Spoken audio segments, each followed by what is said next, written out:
Welcome to sports मैटी। तो Igor स्टीमैन ने कौन सी बड़ी बातें कही हैं उज्बेकिस्तान वाला मैच 3-0 के साथ हारने के बाद। तो इगोर स्टीमैन ने जो पहले बात कही है, उन्होंने कहा कि काफ़ी बढ़िया गेम था और काफ़ी अच्छा एक्सपीरियंस रहा हमारा इस गेम में। हमने जो शुरुआत पे जो माइंडसेट रखा था, अटैकिंग रखा था, और जिसकी वजह से कुछ सिली मिस्टेक हुई हमसे, हमारे डिफेंस से, और जिसकी वजह से हमने 3 गोल भी खा लिए जल्दी। और पहला गोल तो आपको पता है 3 मिनट्स में ही आ गया था। और पहले हाफ तक इंडियन टीम की परफॉर्मेंस काफ़ी ज़्यादा पुअर थी, चाहे वो अटैकिंग वाला डिपार्टमेंट हो, चाहे वो डिफेंस में हो, और चाहे वो गोलकीपर्स जो हमारे गुरप्रीत संधू हैं उनकी बड़ी मिस्टेक थी। जो पहला गोल तो बहुत ज़्यादा गुरप्रीत संधू की मिस्टेक ही मानोगे आप, जो गोल आया था पहला। उसके अलावा बताया कि सेकंड हाफ में कुछ हमने अटैकिंग चांसेस ज़रूर बनाए, बट उनको फिनिश नहीं कर पाए, जो हमारी प्रॉब्लम रही है काफ़ी लंबे समय से। और लास्ट ईयर भी और इस AFC एशियन कप से पहले भी मैंने ये चीज़ बोली थी। एटलीस्ट जब हमारा कतर वाला मैच हुआ था तब भी मैंने ये चीज़ बोली थी कि चाहे वो पूया हो, चाहे उसमें सुरेश हो, साहल हो, और भी इंडियन प्लेयर्स हों, जैक्सन हो गए, इनके पास ये चीज़ बहुत ज़्यादा आपको देखने को मिलती है कि जब भी इनके पास चांस होता है ये फिनिश नहीं कर पाते। और फाइनल थर्ड में भी जो प्लेयर्स होते हैं, शांगटे कर लेते हैं, मैच कर लेते हैं, सुनील छेत्री, इनके अलावा तो कोई और ऑप्शन दिखता ही नहीं है कि गोल स्कोर कर सके। और पूरी रिस्पॉन्सिबिलिटी गोल करने की जो तो हमारे विंगर्स होते हैं, महेश हो गए, अभी मनवीर भी इस एक गोल जरूर किया था कुवैत के अगेंस्ट, बट जिस हिसाब से उनकी परफॉर्मेंस थी वो काफ़ी ज़्यादा ख़राब थी। और एक चीज़ तो पक्की है, जब आप अटैकिंग फुटबॉल खेल रहे हो तो मनवीर का कोई चांस नहीं है टीम में होने का, क्योंकि जब आपको डिफेंस करना है, अगर आपको विंगर्स की ज़रूरत है, तब आपको मनवीर को डालना चाहिए, नहीं कि जब आपको अटैकिंग फुटबॉल खेलना है तब आपको राहुल केपी को शुरुआत पे ही डालना चाहिए था, जो आपने हाफ टाइम के बाद डाला और उसके थोड़े बहुत रिजल्ट आपको देखने को भी मिले।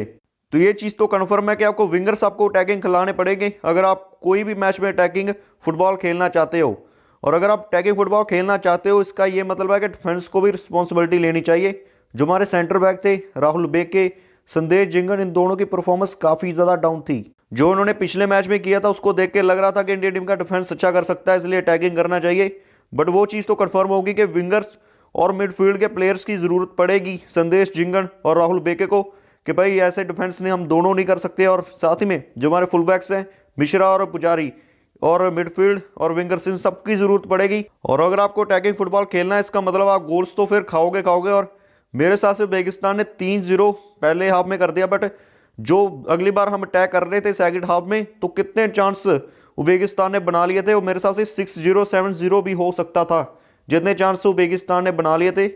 बट जिस हिसाब से इंडिया की परफॉर्मेंस थी वो काफ़ी ज़्यादा ख़राब थी इस मैच में। उसके अलावा सेंटर फॉरवर्ड की पोजीशन के ऊपर पूछा गया कि सुनील छेत्री का रिप्लेसमेंट किसको आप रख रहे हो। शरणा पंडिता खेले, बहुत ज़्यादा उनकी तरफ से कुछ खास देखने को मिला नहीं।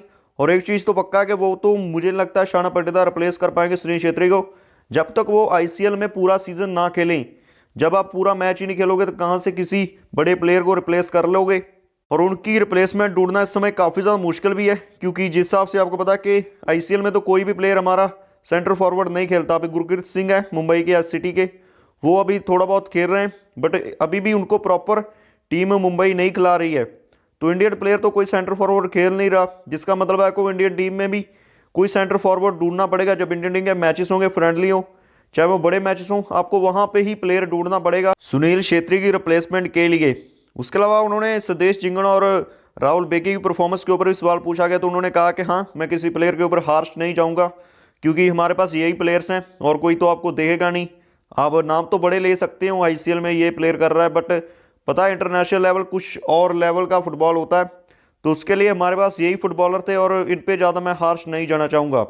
उसके अलावा उन्होंने पूया, उसके अलावा सुरेश और राहुल केपी की काफ़ी ज़्यादा तारीफ की, और तीनों की परफॉर्मेंस ठीक थी। सुरेश से कुछ मिस्टेक हुई, बट पूया और राहुल केपी की परफॉर्मेंस काफ़ी बढ़िया थी। उसके अलावा महेश की परफॉर्मेंस भी काफ़ी अच्छी थी।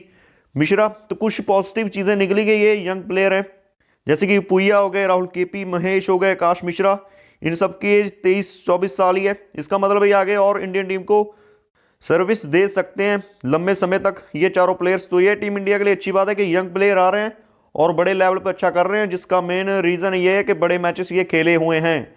और जब तक आपकी टीम बड़े मैचेस नहीं खेलेगी, क्योंकि उपुया हो गए, मिश्रा हो, विक्रम प्रताप हो गए और मिश्रा, ये सारे प्लेयर आपको पता अल हिलाल से मैच खेले हुए हैं, चैंपियंस लीग AFC की खेले हुए हैं, इनको बड़े मैचेस में खेलने का थोड़ा बहुत एक्सपीरियंस है, खेले हुए हैं। उसके अलावा राहुल केपी जी परफॉर्मेंस थी जो एशियन गेम्स में वो सऊदी हो चाहे वो चाइना अगेंस्ट उन्होंने गोल किया हो।